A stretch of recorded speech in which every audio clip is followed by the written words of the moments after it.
انسانی فطرت ایک ہی حالت میں، ایک ہی کیفیت میں اکتا جاتی ہے، تنگ پڑ جاتے ہیں۔ یہی وجہ ہے کہ اللہ سبحانہ و تعالیٰ نے ایک ہی طرح کی عبادت فرض نہیں کی، بلکہ اس کی مختلف صورتیں، کیفیتیں اللہ سبحانہ و تعالیٰ نے رکھی ہیں۔ اگر ایک عبادت سے دل اکتا گیا ہے، طبیعت میں اکتاہٹ آ گئی ہے، تو بندہ دوسری عبادت شروع کر لے۔ قرآن کی تلاوت کرتے کرتے اکتاہٹ ہے تو اٹھ کر نفل شروع کر لے۔ نفل پڑھ پڑھ کر تھک گئے ہیں تو کوئی بات نہیں، بیٹھ کے ذکر شروع کر لے۔ اگر مسجد میں یا گھر میں رہ کر عبادت کرتے ہوئے تھک گئے ہیں تو کوئی بات نہیں، باہر چہل قدمی کرتے ہوئے اللہ کی تسبیحات پڑھتے رہیں۔ پھر زندگی کے بہت سارے کام اللہ سبحانہ و تعالیٰ نے ہمارے ذمہ لگائے ہیں، ان میں دیکھ لیں، اگر اپنے جسم اور اپنی ذات کے حق میرے ذمہ ہیں، میرے عزیز و اقارب رشتہ داروں کے حقوق بھی میرے ذمہ رکھے، میرے والدین کے حقوق ہیں، میری اولاد کے حقوق ہیں۔ اگر گھر والوں میں بیٹھے بیٹھے ان کی خدمت کرتے کرتے، بچوں کی تربیت کرتے کرتے، بیوی بچوں کے معاملات سنوارتے سنوارتے تھک گئے ہیں، تو کسی رشتہ دار کو ملنے چل نکلے، کسی بیمار کی بیمار پرسی کرنے پہنچ جائیں۔ یہ بہت ساری اس طرح کی بندے کے اندر کاموں کی دلچسپیاں رکھی گئی ہیں تاکہ ایک ہی حالت میں بندے کا جی اکتاہٹ محسوس نہ کرے۔ انہی کاموں میں سے ایک کام اور حالت، کیفیت، کہ جب بندہ کئی معاملات میں رہتے ہوئے تھکاوٹ محسوس کرتا ہے، اکتاہٹ محسوس کرتا ہے، اس کا جی چاہتا ہے سحر و تفریح کرنے نکلے، کوئی تھوڑا کھیل کود میں لگ جائے، کوئی دوستوں کی مجلس میں جا کر بیٹھ کر کوئی بات چیت کر لے۔ یہ انسانی فطرت میں شامل ہے۔ اس لیے عمر بن عبدالعزیز رحمت اللہ علیہ فرمایا کرتے تھے کہ کھیل کود، سیر و تفریح بری نہیں ہے، شرط یہ ہے کہ کھیل کود میں، سیر و تفریح میں اللہ کی نافرمانی اور بغاوت والے کام شامل نہ ہو۔ حضرت حنظلہ رضی اللہ تعالی عنہ فرماتے ہیں کہ میں جا رہا تھا، آگے سے ابو بکر صدیق رضی اللہ تعالی عنہ مل گئے۔ ابو بکر نے پوچھا، حنظلہ کیا حالات ہیں، کیسے ہو؟ تو حنظلہ رضی اللہ تعالیٰ عنہ فرماتے ہیں، میں نے کہا ابو بکر حنظلہ تو منافق ہو گیا ہے۔ ابو بکر رضی اللہ تعالیٰ عنہ نے فرمایا سبحان اللہ، وہ کیسے؟ تو کہا ابو بکر دیکھتے نہیں ہو، جب ہم اللہ کے نبی کے پاس ہوتے ہیں، اللہ کے نبی جنت جہنم کا تذکرہ کرتے ہیں تو ایسے لگتا ہے جیسے جنت اور جہنم ہم اپنی آنکھوں سے دیکھ رہے ہیں، کیفیت ہی اور ہوتی ہے۔ لیکن جب وہاں سے نکل کر اپنے کاموں میں لگتے ہیں، بیوی بچوں کے پاس جاتے ہیں، ان میں مشغول ہوتے ہیں، تو ہم بھول ہی جاتے ہیں سب کچھ۔ تو ابو بکر رضی اللہ تعالی عنہ فرمانے لگے، اللہ کی قسم یہ حالت تو میری بھی ہے، چل ہم نبی صلی اللہ علیہ وسلم کے پاس تذکرہ کرتے ہیں۔ اب یہاں دیکھیے صحابہ کرام کو اپنے ایمان کی کس قدر فکر تھی کہ تبدیلی واقع ہوتی ہے تو کہیں یہی منافقت نہ ہو۔ اپنے ایمان کے بارے میں ڈر ہوتا تھا نا، خوف ہوتا تھا کہیں ایمان سے نکل نہ جائیں۔ اور ایک میں اور آپ ہیں کہ بڑے بڑے کرتوت کر کے بھی کوئی پرواہ نہیں ہوتی کہ کہیں اس سے ہمارے ایمان کو چوٹ تو نہیں لگی ہے، کوئی فرق تو نہیں آیا ہے۔ اب دونوں چلے اور نبی کریم صلی اللہ علیہ وسلم کے پاس پہنچ گئے تو حنظلہ رضی اللہ تعالی عنہ بولے، کہنے لگے اللہ کے نبی حنظلہ منافق ہو گیا۔ فرمایا ماذا کا، تجھے کیا ہو گیا، کیسی باتیں کر رہا ہے؟ کہ اللہ کے نبی جب آپ کی مجلس میں ہوتے ہیں اور آپ آخرت کا، جنت و جہنم کا تذکرہ کرتے ہیں تو ایسے لگتا ہے جیسے ہم اپنی آنکھوں سے دیکھ رہے ہیں، لیکن جب اپنے گھر والوں میں مصروف ہوتے ہیں تو بھول ہی جاتے ہیں سب کچھ۔ وہاں ہماری طبیعت ہی اور ہوتی ہے، کیفیت ہی اور ہوتی ہے، معاملات ہی اور ہوتے ہیں۔ تو نبی صلی اللہ علیہ وسلم نے فرمایا وقت کبھی کیسا اور کبھی کیسا ہوتا ہے، اور یہ بات آپ نے 3 دفعہ فرمائی۔ وقت یعنی بندے کی طبیعت کبھی کیسی اور کبھی کیسی ہوتی ہے۔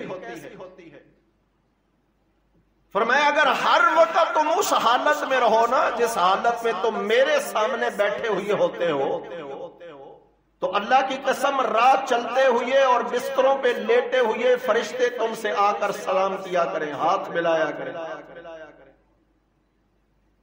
تو یہ انسانی فطرت ہے کہ کبھی اس کی طبیعت کیسی ہے تو کبھی کیسی ہے۔ البتہ ہر کیفیت اور حالت میں ایمان والے کو اپنے ایمان کی فکر زیادہ رہتی ہے۔ تو آج کل گرمیاں ہیں، عموماً گرمیوں میں بچوں کی چھٹیاں ہوتی ہیں، اور چھٹیوں میں خاص کر جو ہمارے معمولات ہیں، ہم سیر و تفریح کا پروگرام بناتے ہیں، کھیل کود کے پروگرام ہوتے ہیں۔ تو بھائیو ان میں ایک اصول دینی یاد رکھ لیں کہ سیر و تفریح، کھیل و کود ممنوع نہیں ہے، البتہ اس میں شرط، میں نے پہلے عرض کی، عمر بن عبدالعزیز رحمہ اللہ فرمایا کرتے تھے کہ شرط یہ ہے کہ ایسی کھیل کود یا ایسی سیر و تفریح نہ ہو کہ جس میں بندہ اللہ سے غافل ہو جائے۔ اگر سیر و تفریح میں بھی بندہ اللہ کو یاد رکھے اور کھیل کود بھی کسی مقصد کی بنیاد پر کرے تو وہ بری نہیں ہے۔ کیونکہ عبداللہ بن مسعود رضی اللہ تعالی عنہ فرماتے ہیں کہ اپنے دل کو بہلایا کرو کسی کھیل میں لگا کر، اس لیے کہ دل ایک ہی حالت میں رہتے ہوئے اکتا جاتا ہے اور پھر بغاوت کا شکار ہو جاتا ہے۔ اسی طرح حضرت علی رضی اللہ تعالی عنہ کا بھی قول آتا ہے کہ وہ بھی فرماتے ہیں کہ اپنے آپ کو کھیل کود میں بھی مصروف کیا کرو کہ اس سے دلوں میں تازگی پیدا ہوتی ہے۔ ابو درداء رضی اللہ تعالی عنہ فرمایا کرتے تھے کہ میں کھیل کود میں جاتا ہوں، سیر و تفریح کرتا ہوں اس مقصد کے لیے تاکہ میرا دل اللہ کی عبادت میں اور زیادہ مستعد ہو جائے۔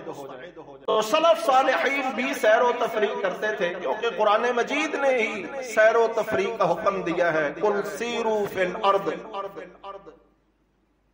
اللہ کے نبی ان کو کہو چلو پھرو زمین کے اندر دیکھو، لیکن ہم نے اس جملے کو اپنا لیا کہ سیر و تفریح کرو، اگلے کو چھوڑ دیا ہے کہ فانظروا کیف کان عاقبۃ المکذبین۔ سیر و تفریح کرتے ہوئے مقصد سامنے یہ ہونا چاہیے کہ نصیحتیں حاصل کروں، لوگوں کے عبرت بھرے انجام دیکھ کر اپنے انجام کی فکر پیدا کرو۔ اسی طرح اللہ سبحانہ و تعالی نے فرمایا قل سیروا فی الارض، اللہ کے نبی ان کو کہو چلو پھرو زمین میں اور دیکھو کیف کان عاقبۃ المجرمین، مجرموں کا انجام کیسا ہوا ہے۔ اب اہل مکہ کو چونکہ پہلے مخاطبین وہی تھے، سیر و تفریح کرنے کا حکم دیا گیا، بلکہ یہاں تک تاکید فرمائی گئی کہ تم چلتے ہو، سیر و تفریح کرتے ہو، کبھی یمن جاتے ہو، کبھی شام جاتے ہو، کبھی مصر جاتے ہو، تو ان راستوں پر چلتے ہوئے تمہیں برباد شدہ بستیاں، ہلاک شدہ قوموں کے اثرات نظر نہیں آتے؟ وہ بھی تمہاری طرح ہٹ دھرمی اور ضد کی وجہ سے اور اللہ اور اس کے رسول کو جھٹلانے کی وجہ سے اس انجام تک پہنچے ہیں۔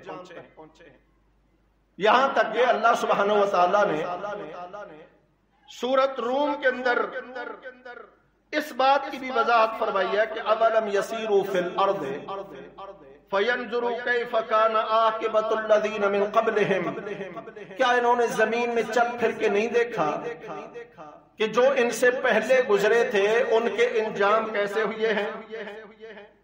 جبکہ كَانُوا أَشَدَّ مِنْهُمْ قُوَّةً، جبکہ وہ جو پہلے ہلاک کر دیے گئے ہیں نا، وہ قوت و طاقت میں ان سے کہیں زیادہ تھے۔ فرعون کو دیکھ لو، اس قدر طاقت و قوتوں کا مالک تھا، لیکن کیا انجام ہوا؟ ہلاکت اور تباہی۔ وَآثَارُ الْأَرْضَ وَعَمَرُوهَا، اور زمین کو انہوں نے پھاڑا، آباد کیا، اکثر مما عمروہا، تم سے کہیں زیادہ انہوں نے زمینوں کو آباد کیا ہے۔ جاءتہم رسلہم بالبینات، تو ان کے پاس ہمارے رسول واضح نشانیاں، دلیلیں لے کر آئے۔ فما کان اللہ لیظلمہم، حقیقت یہ ہے کہ جو ان کی ہلاکت ہوئی ہے نا، یہ اللہ نے ان پر ظلم زیادتی نہیں کی، ولیکن کانوا انفسہم یظلمون، لیکن وہ خود ہی اپنے آپ پر ظلم کرنے والے تھے۔ جب اللہ کی راہ سے، اللہ کی یاد سے انہوں نے اپنے آپ کو غافل کر لیا، رسولوں کی بات سے ہٹ گئے اور دنیا بنانے کے چکروں میں ہی پڑے رہے اور اس میں بھی حلال و حرام کی تمیزوں کو بھول بیٹھے، تو پھر اللہ نے ان کا انجام بڑا خطرناک بنایا۔ تو اللہ سبحانہ و تعالیٰ نے زمین میں چلنے پھرنے کی تاکید کی ہے، لیکن سبق کے لیے، نصیحت کے لیے، سیر و تفریح صرف موسم انجوائے کرنے کے لیے نہیں، جیسے ہمارے ہاں لوگ کرتے ہیں۔ کسی پرفدا موسم علاقے میں چلے جائیں، وہاں چند دن رہ کے آئیں، پھر وہاں پر بھی بے پردگی کا ماحول، عورتوں مردوں کا انخلاط، یہ ساری چیزیں اللہ کی بغاوت اور نافرمانی کی وہ سیر و تفریح جسے سبق آموز بنانے کے لیے اللہ نے نصیحت کی تھی، ہم نے اسے نافرمانی اور بغاوت کا راستہ بنا لیا۔ کھیلوں کے میدان میں دیکھ لیجئے، یہ کچھ ہو رہا ہے، نافرمانیوں پہ نافرمانیاں ہیں، لڑائیاں ہیں، جھگڑے ہیں، گالی گلوچ ہے، بدتمیزی، بد زبانی ہے، بد کلامی ہے، جبکہ صحابہ کرام بھی آپس میں کھیلتے تھے۔ نبی کریم صلی اللہ علیہ وسلم صحابہ سے دوڑ کا مقابلہ کیا کرتے تھے۔ اما عائشہ رضی اللہ تعالی عنہا سے اللہ کے نبی نے اپنی بیوی سے دوڑ کا مقابلہ کیا، اور اللہ کے نبی بذات خود پیچھے رہ گئے کہ عائشہ خوش ہو جائے، بیوی کی طبیعت میں ذرا خوشی آ جائے، اللہ کے نبی خود پیچھے رہ گئے، عائشہ کو موقع دیا آگے نکلنے کا۔ اس سے ایک بات یہ بھی ثابت ہوتی ہے کہ کبھی مرد کو اپنی مردانگی دکھانے کے بجائے ہار بھی مان لینے چاہیے اپنے گھر کے ماحول کو درست رکھنے کے لیے۔ حضرت رقانہ رضی اللہ تعالیٰ عنہ یہ پہلوان تھے، نبی کریم صلی اللہ علیہ وسلم کے ساتھ کشتی کی، کافر تھے ابھی تک، اور کشتی میں نبی کریم صلی اللہ علیہ وسلم سے شکست کھا گئے، تو یہی سبب بنا رقانہ رضی اللہ تعالی عنہ کے مسلمان ہونے کا، کہ اسے زوم تھا نا کہ آج تک میں کسی سے شکست نہیں کھایا، تو صرف نبی کریم صلی اللہ علیہ وسلم کی طاقت، جسمانی طاقت کا اندازہ لگا کے رقانہ مسلمان ہو گئے۔ دیکھ لیجئے صحابہ کا نبی کریم صلی اللہ علیہ وسلم کا کھیل کا مقابلہ بھی دعوت بنا، اس لیے کہ اس میں بے ایمانی نہیں ہوتی تھی، دھوکہ دہی نہیں ہوتی تھی، فراڈ نہیں ہوتا تھا، حقیقت سامنے ہوتی تھی۔ پھر صحابہ کرام رضوان اللہ علیہم اجمعین کئی چیزوں کا مقابلہ کرتے تھے، تیر اندازی کا مقابلہ کرنا۔ نبی صلی اللہ علیہ وسلم بنو سلیم قبیلہ کے پاس گئے نا، تو وہ تیر اندازی کر رہے تھے، نشانہ بازی کا لگا رہے تھے، مقابلہ کر رہا تھا کس کے تیر نشانے پر زیادہ لگتے ہیں۔ تو اللہ کے نبی نے کیا فرمایا؟ ارمو ارمو یا بنی اسماعیل کان ابوکم رامع، اے اسماعیل علیہ السلام کی اولاد، تیر اندازی کرو، نشانہ بازی کا مقابلہ کرو، تمہارا باپ اسماعیل علیہ السلام بڑا ہی تیر انداز تھا۔ پھر اسی طرح اما عائشہ رضی اللہ تعالی عنہا کا مشہور واقعہ ہے نا، اللہ کے نبی مسجد کے دروازے پر کھڑے تھے جو اللہ کے نبی کے گھر سے کھلتا تھا، اور مسجد میں صحابہ کرام تلوار زنی کا مقابلہ کر رہے تھے۔ تلوار کا وار کیسے کیا جاتا ہے، آگے سے ڈھال دے کر بچانا اپنے آپ کو کیسا ہے، یہ باقاعدہ تربیت ہوتی تھی۔ آج کل فلسطین کے حالات بڑے نازک ہیں، ایسے حالات میں ہمارے نوجوان ویڈیوز تصویریں دیکھ دیکھ کر کڑتے رہتے ہیں، میں اگر موقع ہوتا تو یہ کر دیتا اور وہ کر دیتا۔ ارے وہ تو کچھ نہیں کر سکتا، جو یہاں بیٹھے کر سکتا ہے وہ تو کر۔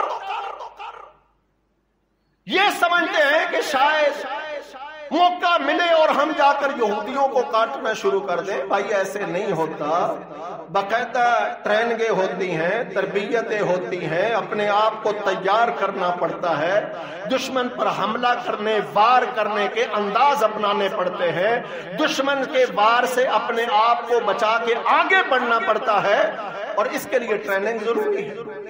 صحابہ کرام رضوان اللہ علیہم اجمعین کے جو کھیل ہوتے تھے نا، وہ ہوتے تھے جس میں نشانہ بازی ہو، جس میں تیر اندازی ہو، جس میں تلوار زنی ہو، دوڑ لگاتے تھے، کشتیاں کرتے تھے، مقابلے ہوتے تھے باقاعدہ، لیکن مقصد کیا ہوتا تھا؟ جسم مضبوط ہو تاکہ ہم اللہ کی راہ میں جہاد کرتے ہوئے دشمن سے شکست نہ کھا دیں۔ آج ہماری کھیلوں کے بھی مقابلے ہیں، لیکن صرف یقین کیجئے وقت گزارنے کے لیے، ٹائم گزر جاتا ہے۔ اب دیکھو چھٹیاں ہیں، آج کل ہمارے بچوں کا کیا کام ہے؟ موبائل پہ گیمیں کھیل رہے ہیں۔ یقین کیجئے میں نے ایک دن اپنے بچے سے کہا، میں نے کہا کیا لگا ہوا ہے اس پر، کتنا ٹائم ہو گیا گیم ہی کھیلی جا رہا ہے، کیا مل رہا ہے اس سے؟ کہتے جی ٹائم گزر گیا ہے، ٹائم پاس ہو گیا ہے۔ یعنی ہمارے بچے یہ ٹائم پاس کرنے کے لیے کر رہے ہیں، تربیت لینے کے لیے، کچھ سیکھنے کے لیے، کچھ تیاری کرنے کے لیے نہیں۔ جبکہ بھائیوں مسلمانوں کے کھیلوں کا یہ مقصد نہیں ہوتا تھا۔ مسلمان کی زندگی کا مقصد بہت اعلیٰ ہے، اس اعلیٰ مقصد کو پانے کے لیے اگر کھیل کی ضرورت ہوتی تو وہ کھیلتے تھے، اگر بھاگ دوڑ کی ضرورت ہوتی تھی وہ بھاگتے تھے، مقابلے کی ضرورت ہوتی وہ مقابلہ کرتے تھے، سیر و تفریح کی ضرورت ہوتی وہ سیر و تفریح کرتے تھے۔ سیر و تفریح کا بھی مقصد ہوتا تھا کہ دل دماغ ذرا چوکو چوبند ہو جائیں، حشاش بشاش ہو جائیں، تاکہ وہ اللہ کی عبادت میں ذرا دلچسپی زیادہ بڑھ جائے۔ چلیں آج کل خیر علاقے تو اب بھی بہت ایسے ہیں کہ ہم پرفدا مقاموں پر جانے کے بجائے ان عبرت کی جاہوں پر جائیں اور وہاں جا کر کچھ سبق حاصل کریں، نصیحت حاصل کریں۔ ایسے بہت سارے مقام ہیں، اور کوئی نظر نہیں آتا نا پہاڑوں کی طرف جاتے ہوئے کبھی بالا کوٹ کے تباہ کھنڈرات کو بھی دیکھ لیا کریں کہ وہ بھی کسی دور میں آباد تھے۔ اللہ نے ایسی جگہوں کی ہی سیر و تفریح کی تاکید کی ہے جہاں پر کوئی عبرت حاصل ہو، نصیحت حاصل ہو۔ اور اگر کوئی ایسی جگہ نہیں ہے، چلو پہاڑوں میں بھی گئے، کسی پرفدا مقام پر بھی گئے، تو وہاں پر بھی ذہن نظریہ کیا ہونا چاہیے کہ وہاں نئی نئی مخلوقات بندہ دیکھے گا، اونچے بلند و بالا پہاڑ دیکھے گا۔ مثال کے طور پر یہاں سے مری جائیں تو کتنا فاصلہ ہے یہاں سے ٹوٹل؟ یہیں 60 کلومیٹر کے آس پاس ہوگا نا، سیدھا فضائی تو اس سے بھی کہیں کم ہے۔ اب دیکھ لیجئے یہاں کا موسم اور وہاں کا موسم، زمین و آسمان کا فرق ہے۔ کیا وہاں جا کر بندہ اللہ سبحانہ و تعالیٰ کی قدرتوں پر غور و فکر کرے تو کچھ نصیحت حاصل نہیں کر سکتا؟ بہت ساری عبرت کی چیزیں ہیں، اور جیسے اللہ سبحانہ و تعالیٰ نے فرمایا کہ وہاں جا کر دیکھو تو صحیح کیف بدأ الخلق۔ سیر و تفریح کا مقصد ایک یہ بھی ہے کہ اللہ کی تخلیق پر غور و فکر کرو کہ اللہ نے کیسے مخلوقات کو پیدا کیا۔ ثم ينشئ نشأة اخرى، یہ آخرہ. پھر اللہ سبحانہ و تعالیٰ انہی مخلوقات کو دوبارہ پیدا کرے گا. تو جب اتنی بڑی بڑی مخلوقات کو، اتنے بڑے بڑے پہاڑوں کو، اتنے بڑے بڑے درختوں کو، یعنی اتنی چیزوں کو اللہ پیدا کر سکتا ہے، تو ایک 5-6 فٹ کا وجود رکھنے والا انسان میری حیثیت ہی کیا ہے؟ کیا وہ رب جو بلند و بالا پہاڑوں کو پیدا کر سکتا ہے، کیا وہ مجھے 5-6 فٹ کے وجود کے انسان کو دوبارہ نہیں بنا سکتا؟ تو اپنے عقیدے کو مضبوط کرنا، وہاں پر اللہ سبحانہ و تعالیٰ کی مخلوقات کو دیکھنا اور ان کو عبرت کے لیے ذہن کے اندر بٹھانا اور ان سے سبق سیکھنا. بھائیو، یہ مقصد ہے سیر و تفریح کا، کھیل کود کا. تو اللہ سبحانہ و تعالیٰ نے مسلمان کو ہر وقت عبادت کا پابند نہیں کیا، البتہ ان ساری چیزوں کو ہم عبادت بنا سکتے ہیں. آپ سیر کے لیے جا رہے ہیں، یہ سیر بھی آپ کی عبادت بن سکتی ہے، لیکن اس میں صرف موسم انجوائے مقصد نہ ہو. وہاں پر اللہ کی نافرمانی اور بغاوت کا کام نہ ہو. سیر بھی ہو لیکن وہاں پر نصیحتیں اور عبرتیں بندہ حاصل کرے، تو یقین کیجئے یہیں آپ کا گھومنا پھرنا بھی عبادت بن جائے گا. اللہ مجھے اور آپ کو سمجھ کی اور عمل کی توفیق بخشے. اقول قولی ھذا واستغفر اللہ لی ولکم.